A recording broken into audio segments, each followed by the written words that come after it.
ഞാൻ ഇതിനു മുമ്പ് ഒരിക്കൽ ഇവിടെ വന്നു പോയിരുന്നു. ഇതിനു മുമ്പ് മുതലേ ഞങ്ങൾ ഈ സമരത്തോട് ഐക്യദാർഢ്യം പ്രഖ്യാപിച്ചുകൊണ്ട് രംഗത്തുണ്ടെങ്കിലും വ്യക്തിപരമായി ഞാൻ വന്ന് പങ്കെടുത്തു പോയത് ഒരു ആഴ്ചകൾക്ക് മുമ്പാണ്. ഇപ്പോൾ ക്ഷണിക്കപ്പെട്ടു വന്നു എന്നതിൽ എനിക്ക് സന്തോഷമുണ്ട്. അപ്പോൾ ക്ഷണിക്കാതെ വന്നതായിരുന്നു. ശരി, നീതി തിരിച്ചറിഞ്ഞുകൊണ്ട് ഇവിടെ വരുമ്പോൾ ഒരു വ്യത്യാസം, ഈ സമരത്തിന്റെ 50-ാം ദിവസത്തിലേക്ക് കടക്കുമ്പം ഒരു വ്യത്യാസം, നമുക്ക് എണ്ണി തീർക്കാൻ വയ്യാത്ത വിധത്തിൽ പരിസരത്തെല്ലാം ഐക്യദാർഢ്യ ബോർഡിങ്സ് ഉണ്ട് എന്നുള്ളതാണ്. ഞാൻ ഈ വന്ന വഴിക്കും ഇവിടെ ഇരുന്നുകൊണ്ടും വായിച്ചു നോക്കിയായിരുന്നു ആരൊക്കെയാണ് ഇത് പിന്തുണച്ചിരിക്കുന്നത്. നാടിന്റെ നാനാഭാഗത്തുള്ള മനുഷ്യർ മുഴുവൻ മത ജാതി ഭേദമന്യേ ഈ മനുഷ്യത്വത്തിന് വേണ്ടിയുള്ള ജനകീയ സമരത്തെ പിന്തുണയ്ക്കുന്നു. ആരാണ് പിന്തുണയ്ക്കാത്തത്? പിന്തുണയ്ക്കാത്തവര് മനുഷ്യരല്ല, നേരെ മറിച്ച് അവർക്ക് മനുഷ്യനേക്കാൾ അവരുടെ മതരാഷ്ട്രീയത്തോട് താല്പര്യമുള്ളവരാ. വളരെ കൃത്യമായി ഞാൻ പറയുന്നത്, ഇത് ഏതെങ്കിലും ഒരു മതത്തിനെതിരല്ല. കാരണം ഹിന്ദുവും ക്രിസ്ത്യാനിയും മുസൽമാനും ഒരുമിച്ച് വളരുന്ന നാടാണിത്. ഭാരതത്തിന് തന്നെ ഏറ്റവും അധികം മാതൃകയായിരിക്കുന്ന നാടാണിത്. ഇവിടെ ഒരു മനുഷ്യന്റെ കിടപ്പാടം നഷ്ടപ്പെട്ടാൽ അതിനുവേണ്ടി ജാതിയും മതവും ഒന്നും നോക്കാതെ തെരുവിലിറങ്ങാൻ ധൈര്യം കാട്ടുന്ന സകല മനുഷ്യരും ഉള്ള നാടാണിത്. പൗരത്വ ഭേദഗതി നിയമം വന്നപ്പോൾ നമ്മൾ കണ്ടതാണ്. ആരെങ്കിലും ഒരാൾ ഈ നിയമത്തിന്റെ പേരിൽ ഈ നാട്ടിലെ ഏതെങ്കിലും ഒരു മുസൽമാന് ഇവിടെ നിന്ന് ഇറങ്ങിപ്പോവേണ്ടി വന്നാൽ അവനോടൊപ്പം ഞങ്ങളും ഇറങ്ങുമെന്ന് വിളിച്ചു പറഞ്ഞ ക്രിസ്ത്യാനിയും ഹിന്ദുവുമുള്ള നാടാണിത്. അതാണ് ഇവിടുത്തെ മലയാളിയുടെ പ്രത്യേകത, അതാണ് ഈ നാടിന്റെ പ്രത്യേകത. ഞാൻ മുസ്ലിംമാനാണെങ്കിലും ക്രിസ്ത്യാനിയാണെങ്കിലും ഹിന്ദുവാണെങ്കിലും എനിക്ക് അവകാശപ്പെട്ട ഭൂമിയിൽ എനിക്ക് അവകാശമുണ്ടേ ഞാൻ താമസിക്കണം. അവിടെ നിന്ന് ഇറങ്ങിപ്പോകാൻ പറഞ്ഞാൽ അവന്റെ ജാതി നോക്കിയോ മതം നോക്കിയോ അല്ല പിന്തുണയ്ക്കുന്നത്. അതുകൊണ്ടാണ് പറയുന്നത്, ഇത് ഹിന്ദുക്കളുടെയും ക്രിസ്ത്യാനികളുടെയും മാത്രം സമരമല്ല, ഇത് ഈ നാട്ടിലെ സകല മനുഷ്യരുടെയും സമരമാണ്. ഞാൻ സംസാരിച്ചിട്ടുള്ള സകല മനുഷ്യരും മുസ്ലിം വിഭാഗത്തിൽപ്പെട്ടവരടക്കമുള്ളവർ പറയുന്നു, ഈ നാട്ടിലെ ഒരു മനുഷ്യനും ഇറങ്ങിപ്പോകാൻ ഞങ്ങൾ സമ്മതിക്കില്ല എന്ന്. സമ്മതിക്കില്ല. അതുകൊണ്ട് ആരും ഇതിനെ ഒരു മതസമരമായി മതവിദ്വേഷ സമരമായി ചിത്രീകരിക്കാൻ ശ്രമിക്കേണ്ട. ഇത് മതവിദ്വേഷ സമരമല്ല. ഇവിടെ ഉയർന്നു കേട്ട മുദ്രാവാക്യം, മതേതരത്വത്തിന്റെ മുദ്രാവാക്യം, അതാണ് ഇവിടെ. ഇവിടെ സമരം ചെയ്യുന്നവന്റെ ജാതിയല്ല, മതമല്ല, അവൻ മനുഷ്യനാണ്. നാളെ ഈ പറയുന്ന ജയശങ്കർ സാർ പറഞ്ഞതുമാതിരി ടിപ്പു സുൽത്താൻ നടന്നുപോയ വഴി അത് വഖഫാണ് എന്ന് പറയുന്ന സാഹചര്യം ഉണ്ടാവാം. അപ്പോൾ ആ വഴിയിൽ താമസിക്കുന്നത് മുസ്ലിമാണോ ക്രിസ്ത്യാനിയാണോ എന്ന് നോക്കില്ല, സകലർ ഇറങ്ങിപ്പോവേണ്ടി വരും. മാത്രമല്ല ഒരു കാര്യം നമ്മൾ പ്രത്യേകം ശ്രദ്ധിക്കണം, രാജ്യത്ത് ഏതാണ്ട് 50,000-ഓളം കേസുകളുണ്ട്. നമ്മുടെ മുനമ്പം പോലെ വഖഫുമായി ബന്ധപ്പെട്ട് വിവിധ ട്രിബ്യൂണലുകളിലും കോടതികളിലും 50,000-ഓളം കേസുകൾ. അതിൽ ഏതാണ്ട് 20,000-ലധികം കേസുകളും ഇരകളാക്കപ്പെട്ടിരിക്കുന്നവര് മുസ്ലിം വിഭാഗത്തിൽപ്പെട്ടവരാണ്. അതുകൊണ്ട് ഇത് ഏതെങ്കിലും ഒരു മതത്തിനെതിരെയോ ഒരു മത നിയമത്തിനെതിരെയോ ഉള്ള സമരമല്ല. ഇത് മനുഷ്യന്റെ അവകാശത്തെ, ജീവിക്കാനുള്ള അവകാശത്തെ അത് ചോദ്യം ചെയ്യുന്നതിനെതിരെയുള്ള സമരമാണ്. ആ സമരത്തെ തെറ്റായ രീതിയിൽ വ്യാഖ്യാനിക്കാൻ ശ്രമിക്കുന്നവരെയാണ് ആദ്യം തിരിച്ചറിയേണ്ടത്. 2 തരത്തിലുള്ള അപകടം ഇതിനുണ്ട്. ഞാൻ ഈ സമരത്തെ ആദ്യം മുതൽ വീക്ഷിക്കുന്ന ആളെന്ന നിലയിൽ പറയുന്നു, 2 വലിയ അപകടങ്ങളുണ്ട്. ഒന്നാമത്തേത് പരസ്യമായി ഈ സമരത്തിനെ ഉപദ്രവിക്കാൻ ശ്രമിക്കുന്ന ചിലരുടേത്. രണ്ടാമത്തേത് പരസ്യമായി പിന്തുണച്ചുകൊണ്ട് ഒപ്പമാണ് എന്ന് പറഞ്ഞുകൊണ്ട് ഇതിന്റെ പാര വയ്ക്കാൻ ശ്രമിക്കുന്നവരുടേത്. ഇവിടെയും ജാതിയും മതവുമില്ല. നമ്മുടെ കൂടെയുള്ളവർ, നമ്മളെ വിശ്വസിക്കുന്ന, നമ്മളോടൊപ്പം നിൽക്കുന്നവർ പോലും ഉണ്ട്. നിങ്ങളോടൊപ്പമാണ് എന്ന് പറഞ്ഞ് അയ്യോ ഇത് മതസൗഹാർദ്ദം തകർന്നു പോകും, അതുകൊണ്ട് വിട്ടുവീഴ്ച ചെയ്യണം. യേശുക്രിസ്തു പഠിപ്പിച്ചിരിക്കുന്നത് ഒരു കർണത്തടിക്കുന്നവന്റെ മറുകർണം കാട്ടിക്കൊടുക്കണമെന്നാ. അതുകൊണ്ട് പോട്ടെ എന്ന് പറയുന്നവരുണ്ട്. അതുകൊണ്ട് ചതിയാണ് ഏറ്റവും അധികം ശ്രദ്ധിക്കേണ്ട കാര്യം. ചതിക്കപ്പെടാം. ജയശങ്കർ സാർ പറഞ്ഞൊരു കാര്യം ഞാൻ ആദ്യമേ ആവർത്തിക്കുന്നു, എത്ര കാലം സമരം ചെയ്യേണ്ടി വന്നാലും ആരും പിന്മാറരുതേ, ഒപ്പമുണ്ടാവും ഞങ്ങളെ പോലുള്ളവർ. ഒരു കാര്യം ആലോചിക്കുക, ഇവിടെ ഒരുപാട് ജനകീയ സമരങ്ങൾ പലതും വിജയിച്ചിട്ടില്ല. മുല്ലപ്പെരിയാറിന്റെ പേരിൽ എത്രയോ കാലമായി സമരം നടക്കുന്നു. ഞാനിവിടെ വന്നിരിക്കുമ്പോൾ എന്റെ മനസ്സിലേക്ക് ഓടി വന്നത്, ഞാൻ ഏതാണ്ട് 20-22 വർഷം മുമ്പ് ദീപിക ദിനപത്രത്തിൽ വർക്ക് ചെയ്യുമ്പോൾ, അത് കട്ടപ്പനയിൽ ആയിരുന്നു എന്റെ അന്ന് ജോലി സ്ഥലം. അന്ന് ചപ്പാത്ത് എന്ന് പറയുന്ന സ്ഥലം കട്ടപ്പനയ്ക്ക് പോകുന്ന വഴിയാണ്.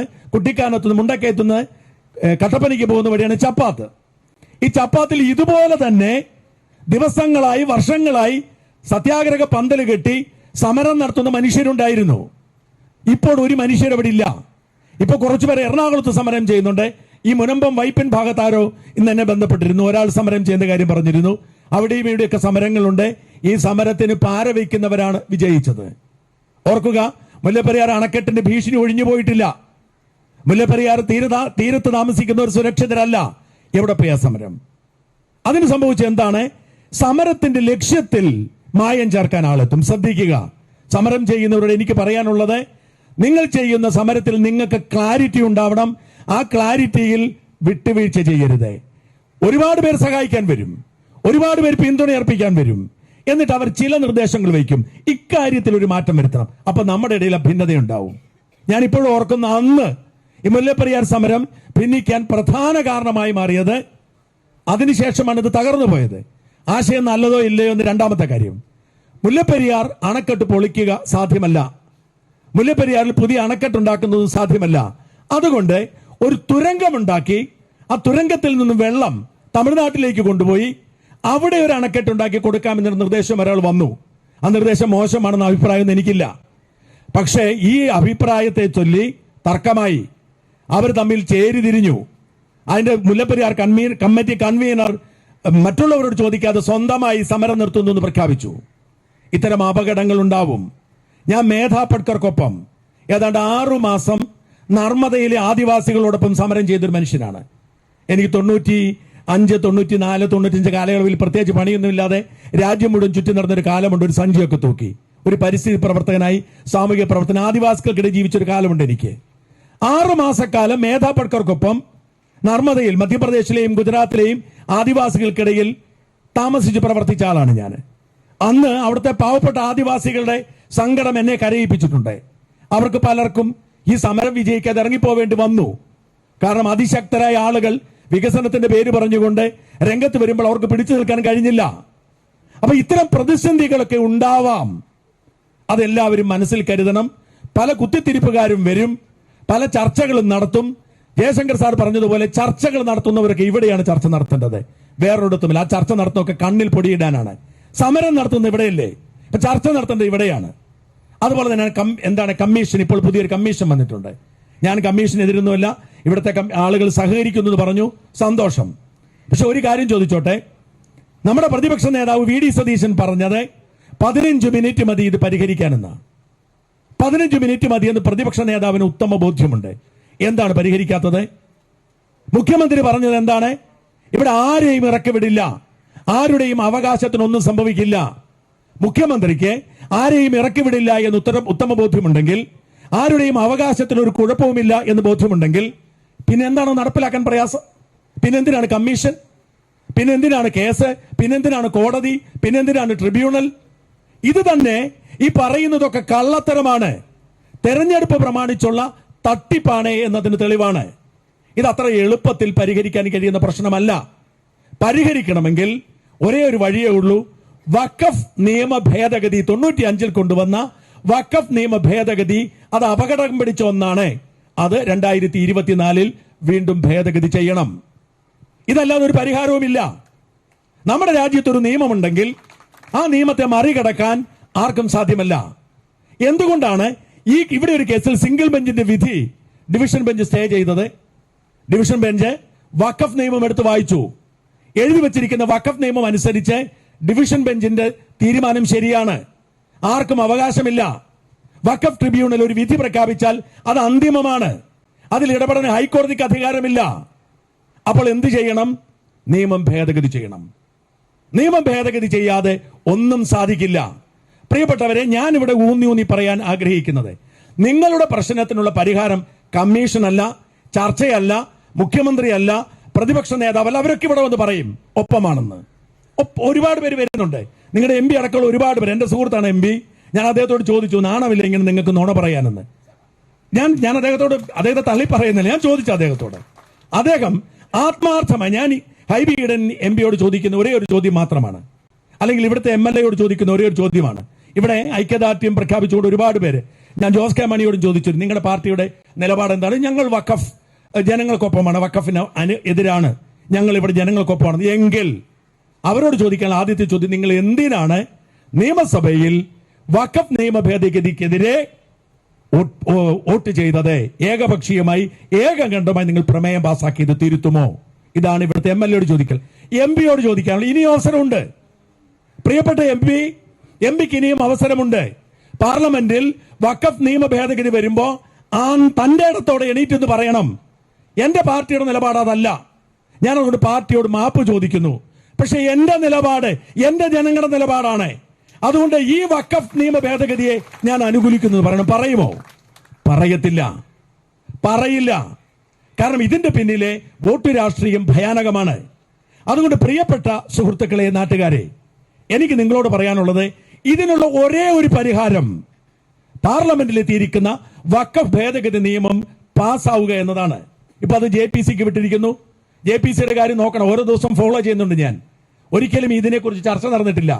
ചർച്ച നടത്താൻ താല്പര്യമില്ലാത്തത് ആർക്കാണ്? പ്രതിപക്ഷ MPമാർക്കാണ്, കോൺഗ്രസ് MPമാർക്കാണ്, കേരള കോൺഗ്രസ് MPമാർക്കാണ്, CPM MPമാർക്കാണ്. ഇവർക്ക് ആർക്കും താല്പര്യമില്ല. ഇവരിത് മാറ്റിവെക്കുക, 2 മാസം കൂടെ 3 മാസം കൂടി മാറ്റിവെക്കുക. കാരണം ഇവർ ആഗ്രഹിക്കുന്നത് ഈ നിയമം 95-ലെ ഭേദഗതി അങ്ങനെ നിലനിൽക്കണമെന്നതാണ്. 95-ലെ ഭേദഗതിയുടെ കാര്യമൊക്കെ എന്നേക്കാൾ കൂടുതൽ ഇവിടെ എല്ലാവർക്കും അറിയാം, ഞാനതിലേക്ക് കടക്കുന്നില്ല. പക്ഷെ ഒരൊറ്റ കാര്യം, രാജ്യത്തെ സിവിൽ കോടതികളെക്കാൾ അധികാരമുള്ള ഒരു സംവിധാനവും വെച്ചോണ്ടിരുത്താൻ പാടില്ല, വാഴിക്കാൻ പാടില്ല. അറബിക്കടലിൽ എറിയണം. ലോകത്തെ ഏത് മതവും ഏത് മതപുരോഹിതനും ഏത് പൗരനും ഭരണഘടനയ്ക്ക് വിധേയരാണ്. ഭരണഘടന നമുക്ക് ഉറപ്പ് നൽകുന്ന മൗലികാവകാശമുണ്ട്, അതെടുത്തു കളയാൻ ഒരാൾക്കും അവകാശമില്ല. ഈ മൗലികാവകാശത്തെ ലംഘിക്കുന്ന, ഈ പൗരാവകാശത്തെ എതിർക്കുന്ന ഏതു നിയമവും അത് ചെറുത്തു തോൽപ്പിക്കപ്പെടണം, അറബിക്കടലിൽ എറിയണം. അതിനാണ് നിങ്ങൾ സമരം ചെയ്യുന്നത്. പ്രിയപ്പെട്ടവരെ, മുനമ്പക്കാർ സമരം ചെയ്യുന്നത് മുനമ്പത്തെ ജനത്തിന് വേണ്ടിയല്ല, ഭാരതത്തിലെ ഓരോ പൗരനും വേണ്ടിയാണ്. അവിടെയാണ് പ്രസക്തി. നിങ്ങൾ സമരം ചെയ്യുന്ന നിങ്ങൾക്ക് വേണ്ടിയല്ല. നാളെ ഇവരൊരു പ്രത്യേക ധാരണയുണ്ടാക്കി, ശരി മുനമ്പത്തെ പ്രശ്നം ഞങ്ങൾ പരിഹരിച്ചു എന്ന് പറഞ്ഞാൽ അവസാനിപ്പിക്കേണ്ടതല്ല. കാരണം മുനമ്പത്തെ പ്രശ്നം പരിഹരിച്ചു എന്ന് പറഞ്ഞ് ഇവരൊരു എഗ്രിമെന്റ് ഒപ്പിടുന്നു, നിങ്ങൾ ഒപ്പിടുന്നു. നിങ്ങളുടെ പിള്ളേരുടെ കാലത്തായിരിക്കും വീണ്ടും ആരെങ്കിലും നിസാർ കമ്മീഷന് പകരം മൊയ്തു കമ്മീഷൻ വരുന്നത്. കാരണം ഈ രാജ്യത്ത് നമ്മൾ മനസ്സിലാക്കിയത് എന്താ? നമ്മൾ കാശ് കൊടുത്ത് നമ്മുടെ പേരിലേക്ക് പട്ടയം എഴുതി തന്നിരിക്കുന്ന ഭൂമി വേറെ ആരെങ്കിലും അവകാശപ്പെടും നമ്മൾ സ്വപ്നത്തിൽ കരുതിയിട്ടുണ്ടോ? ഇതാ നമ്മുടെ പേരിൽ നമ്മൾ കർമ്മടിച്ചുകൊണ്ടിരിക്കുന്ന ഭൂമിക്ക് അവകാശികൾ എത്തിയിരിക്കുന്നു. അതുകൊണ്ട് ഏത് കമ്മീഷൻ വന്നാലും ഏത് ചർച്ചയുണ്ടായാലും ഇതാ നിങ്ങളുടെ പ്രശ്നം പരിഹരിച്ചു, ഇനി നിങ്ങൾക്കൊരു കുഴപ്പമില്ല, നിങ്ങൾ കരമടച്ചോ എന്ന് പറഞ്ഞാലും തീരേണ്ടതല്ല. അപ്പോഴും വഖഫ് നിയമം എന്ന് പറയുന്ന ആ കൂറ്റൻ വാള് നിങ്ങളുടെ തലമുറയുടെ മേലുണ്ടാവും. നിങ്ങൾക്ക് ശേഷം ഇപ്പോ ഈ ഭൂമിയിൽ ഇപ്പൊ പറഞ്ഞല്ലോ 10, 60, 3, 4 തലമുറ ഇവിടെ താമസിക്കുന്നു. അന്ന് ഇവിടെ വഖഫ് ചെയ്യുമ്പോൾ ഇവിടെ അവകാശികളായിരുന്നവരെ, കുടിയേറ്റ അവകാശികളായിരുന്നവരെ അല്ലാത്തവരൊക്കെ ഉണ്ട്. പക്ഷെ അന്ന് ഇങ്ങനെ ഒരു ദുരന്തം ഉണ്ടാവുമെന്ന് അന്ന് ഈ ധാരണയ്ക്ക് പോയി ആരെങ്കിലും കരുതിയിട്ടുണ്ടോ? ഇല്ല. അതുകൊണ്ട് നാളെ നിങ്ങളുടെ മക്കളുടെ കാലത്ത് അവർ ഈ സമരപ്പന്തൽ കെട്ടി ഈ വേളങ്കണ്ണി മാതാവിന്റെ മുമ്പിൽ ഇരുന്നുകൊണ്ട് വീണ്ടും മുദ്രാവാക്യം വിളിക്കാൻ അവസരം ഒരുക്കരുത്. അന്ന് ഇതൊന്നും ആയിരിക്കില്ല സാങ്കേതിക വിദ്യ. നമ്മുടെ പോലീസിനും പട്ടാളത്തിനും ഒക്കെ അവരുടെ ഹെഡ്ക്വാർട്ടേഴ്സിൽ ഇരുന്നുകൊണ്ട് നമ്മളെ ഷൂട്ട് ചെയ്യാൻ പറ്റുന്ന കാലം ഉണ്ടായെന്ന് വരാം. ഇവിടെ നമ്മൾ വന്നാൽ നമ്മൾ പറയും നമ്മൾ പങ്കായം കൊണ്ട് ഓടിക്കുമെന്ന് പറയും. പക്ഷെ നമ്മുടെ അടുത്തേക്ക് ഇവർ വരാതെ നമ്മളെ നിയന്ത്രിക്കുന്ന കാലമായിരിക്കും 50 വർഷം കഴിയുമ്പോൾ സംഭവിക്കാൻ പോകുന്നത്. അതുകൊണ്ട് ഇതിന് ഒരേ ഒരു പരിഹാരമേ ഉള്ളൂ, വിട്ടുവീഴ്ചയില്ലാത്ത ഒരേ ഒരു പരിഹാരം, വഖഫ് നിയമ ഭേദഗതി. ആ നിയമമാണ് പാർലമെന്റിൽ വന്നിരിക്കുന്നത്, അത് പാസ്സാക്കണം. നിങ്ങൾ ശബ്ദമുയർത്തേണ്ടത് നിങ്ങളുടെ ജനപ്രതിനിധികളോടാണ്, നിങ്ങളെ സഹായിക്കാൻ ഇവിടെ വരുന്ന രാഷ്ട്രീയ പാർട്ടി നേതാക്കളോടാണ്. ഒരേ അഭ്യർത്ഥന മാത്രം, ഇനി ഏതെങ്കിലും ഒരു പാർട്ടി നേതാവ് ഇവിടെ വന്നാൽ നിങ്ങൾ അവരോട് ചോദിക്കണം, അതിനവരെ കൊണ്ട് ഉറപ്പ് മേടിക്കണം, റെക്കോർഡ് ചെയ്യണം. വഖഫ് ഭേദഗതി നിയമത്തെ നിങ്ങൾ എതിർക്കുമോ അനുകൂലിക്കുമോ? വഖഫ് ഭേദഗതി നിയമത്തെ അനുകൂലിക്കാൻ കഴിയില്ലെങ്കിൽ ഇറങ്ങിപ്പോവും എന്ന് നിങ്ങൾ ധൈര്യമായിട്ട് പറയണം. നിങ്ങൾ ഇറക്കി വിടത്തില്ല, നിങ്ങൾ സുരക്ഷിതരാണ്, നിങ്ങൾക്ക് ഇവിടെ കഴിയാം. അത് നിങ്ങൾ അവരുടെ ആരുടെ ഔദാര്യം വേണ്ട, ഒരുത്തിനും ഇറങ്ങിപ്പോകത്തില്ല. ഇറക്കി വിടാൻ വരുന്നവനൊക്കെ അറബിക്കടലിൽ കാണാൻ എല്ലാവർക്കും അറിയാം. അതുകൊണ്ട് നിങ്ങളെ പറ്റിക്കാൻ വരുന്നതാണ്, നിങ്ങൾ സുരക്ഷിതരാണ്, ഒന്നും സംഭവിക്കില്ല എന്ന് പറഞ്ഞ്. അതുകൊണ്ട് ഞങ്ങൾ സുരക്ഷിതരാണ്, ഞങ്ങൾക്കൊരു കുഴപ്പമില്ല. ഈ നിയമത്തെ, ഈ നിയമ ഭേദഗതിയെ നിങ്ങൾ അംഗീകരിക്കുമോ എന്ന് ചോദിച്ച് അവരെ നിർബന്ധിച്ച് ഈ നിയമ ഭേദഗതിക്ക് അനുകൂലമാക്കുന്നിടത്ത് മാത്രമേ ഈ പ്രശ്നത്തിന് പരിഹാരമുള്ളൂ. പ്രിയപ്പെട്ടവരെ, ഭാരതം എന്ന് പറയുന്ന നമ്മുടെ മഹത്തായ രാജ്യം, ഈ മഹത്തായ രാജ്യത്തിന് ജയശങ്കർ സാർ പറഞ്ഞതുപോലെ ഇത്രയധികം സ്വാതന്ത്ര്യമുള്ള ഒരു രാജ്യവും ലോകത്തില്ല. ഒരു രാജ്യവും ലോകത്തില്ല. ഇത്രയേറെ മതസ്വാതന്ത്ര്യമില്ല ഉള്ള ഒരു രാജ്യവുമില്ല. ഞാൻ ബ്രിട്ടനിൽ ദീർഘകാലം ജീവിച്ച ആളാണ്. നമ്മൾ ഭരണഘടനയൊക്കെ കണ്ടുപഠിച്ചത് അവരെഴുതി വെക്കാത്ത അവരുടെ ഭരണഘടന നിന്നാണ്. നമ്മൾ ജനാധിപത്യം പഠിച്ചത് അവരിൽ നിന്നാണ്. പക്ഷെ അതൊരു ക്രിസ്ത്യൻ രാജ്യമാണ്. അമേരിക്ക ഒരു ക്രിസ്ത്യൻ രാജ്യമാണ്. സൗദി അറേബ്യയും UAE മുസ്ലിം രാജ്യമാണ്. പക്ഷെ ഭാരതമോ സകല മനുഷ്യർക്കും സകല മതങ്ങളിലും വിശ്വസിക്കാനും പ്രചരിപ്പിക്കാനും അവകാശമുള്ള സ്വതന്ത്ര മതേതര ജനാധിപത്യ രാജ്യമാണ്. ഇതിനിടെ നമുക്കിട്ട് പാരയുമായി ആര് വന്നാലും അവരെ വെറുതെ വിടേണ്ട കാര്യമില്ല. അവരോട് വിട്ടുവീഴ്ച ചെയ്യേണ്ട കാര്യമില്ല. അവരോട് സൗഹാർദ്ദം സംസാരിക്കേണ്ട കാര്യമില്ല. ആരുടെയും ഒരു ഭൂമി നമുക്ക് വേണ്ട. നമ്മുടെ ഭൂമി നമുക്ക് വേണം. വേറൊരുത്തിന്റെ നമുക്ക് വേണ്ട. നമ്മൾ ആരെങ്കിലും വഖഫ് ബോർഡിനെതിരാണോ? നമ്മൾ ആരെങ്കിലും വഖഫ് ഭൂമിക്കെതിരാണോ? സത്യമാണ് പറയുന്നത്. ലക്ഷക്കണക്കിന് ഏക്കർ വഖഫ് ഭൂമി പലരും അടിച്ചു മാറ്റിയിട്ടുണ്ട്. ആരാണ് അടിച്ചു മാറ്റിയത്? അടിച്ചു മാറ്റിയത് അതിന്റെ മുത്തവല്ലിമാരുടെ നേതൃത്വത്തിൽ. ഇതിന് നടത്തിപ്പുകാർ അവരുടെ അനുമതിയോടെ കൊടുത്തതാണ്. അടിച്ചു മാറ്റിയ ഭൂമിയൊക്കെ തിരിച്ചു പിടിച്ചോട്ടെ, ആർക്കാണ് കുഴപ്പം? ഏതെങ്കിലും ഒരു വഖഫ് ഭൂമിയിൽ അനധികൃതമായി ആരെങ്കിലും താമസിക്കുന്നുണ്ടെങ്കിൽ തിരിച്ചു പിടിച്ചോട്ടെ. പക്ഷെ ഈ മുനമ്പത്തെ ഭൂമി ഈ നാട്ടുകാരുടെയാ, കാശ് കൊടുത്ത് വാങ്ങിയതാ, പരമ്പരാഗതമായി അപ്പനപ്പൂപ്പന്മാർ താമസിക്കുന്ന ഭൂമിയാ. അതൊരുത്തനും വഖഫിന്റെ പേര് പറഞ്ഞുകൊണ്ട് ഇങ്ങോട്ട് മേടിക്കാൻ വരണ്ട, വിട്ടു തരില്ല. ഈ നാട്ടിൽ എവിടെയെങ്കിലും വഖഫിന്റെ പേരിൽ ആരെങ്കിലും അവനവന്റെ ഭൂമി നഷ്ടപ്പെടുന്ന സാഹചര്യമുണ്ടെങ്കിൽ അവർക്കൊക്കെ വേണ്ടിയുള്ള സമരമാണ്. ഈ സമരത്തിനൊപ്പം അവസാന നിമിഷം വരെ ഞങ്ങളുണ്ടാവും. ആരുമില്ലാത്തപ്പോഴും ഞാൻ കൃത്യമായി ഓർക്കുന്നു, 1.5 വർഷം മുമ്പാണ് മറുനാടൻ മലയാളി ഈ വിഷയത്തിൽ ഇടപെടുന്നത്. അന്ന് ഈ വാർത്ത ശരിയാണോ എന്ന് ഞങ്ങളുടെ ടീമിലുള്ളവർക്ക് പോലും സംശയമുണ്ടായിരുന്നു. ഇന്ന് ഈ നാട്ടിലെ സകല മനുഷ്യരും സകല മാധ്യമങ്ങളും ഇത് ഏറ്റെടുക്കുന്ന സാഹചര്യമുണ്ടായി. അതുകൊണ്ട് പറയുന്നു, ഈ ഒരു മാറ്റം ഇത് കാലത്തിന്റെ മാറ്റമാണ്. നിങ്ങൾ പൊരുതുക. നിങ്ങളോടൊപ്പം ഞങ്ങളുണ്ട്. ഈ നാട്ടിലെ സകല നല്ല മനുഷ്യരുമുണ്ട്. നീതിക്കൊപ്പം നിൽക്കുന്നവരുണ്ട്, മനുഷ്യത്വത്തിനൊപ്പം നിൽക്കുന്നവരുണ്ട്. അല്ലാത്തവർ കുറവാണ്. ഞാൻ പറഞ്ഞല്ലോ, ഈ നാട്ടിൽ ജാതിയും മതവും ഒന്നും നോക്കണ്ട, സകലരും നല്ല മനുഷ്യരാണ്. വളരെ കുറച്ച് കുത്തിത്തിരിപ്പുകാർ. ആ കുത്തിത്തിരിപ്പുകാരെ ഭയപ്പെടുന്ന സർക്കാരിനോട്, രാഷ്ട്രീയ പാർട്ടികളോട് സഹതാപമാണ് വേണ്ടത്. അതുകൊണ്ട് വീണ്ടും ഞാൻ ഒരിക്കൽ കൂടി അഭ്യർത്ഥിക്കുന്നു, അപേക്ഷിക്കുന്നു, ഇതിന്റെ ശാശ്വതമായ പരിഹാരം വഖഫ് ഭേദഗതി നിയമം പാസ്സാക്കുകയാണ്. അതുവരെ ഈ സമരം തുടരണം. അത് പാസ്സാകുന്നതോടെ നമ്മൾ ജയിച്ചു. വഖഫ് ഭേദഗതി നിയമമാണ് ഇതിന് ശാശ്വത പരിഹാരം. അല്ലാത്തതൊന്നും പരിഹാരമല്ല. അതുകൊണ്ട് ഒപ്പമുണ്ടാവും, ഈ നാടിനൊപ്പം, നന്മയ്ക്കൊപ്പം, സത്യത്തിനൊപ്പം. ജയ് ഹിന്ദ്.